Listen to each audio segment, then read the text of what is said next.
আসসালামু আলাইকুম।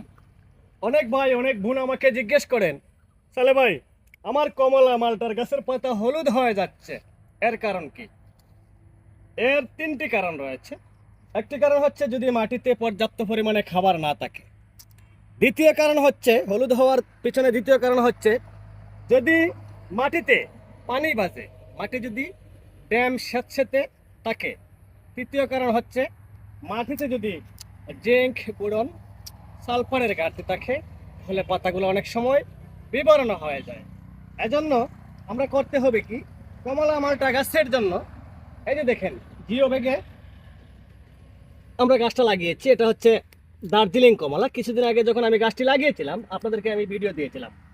আমরা করতে হবে গাছটাকে সবসময় সবুজ সতেজ সুন্দর রাখার জন্য ড্রামটাকে আমরা একটু উঁচু জায়গায় বসাতে হবে। উঁচু বলতে জিজ্ঞেস করতে পারেন, সালে ভাই আমরা তো ছাদ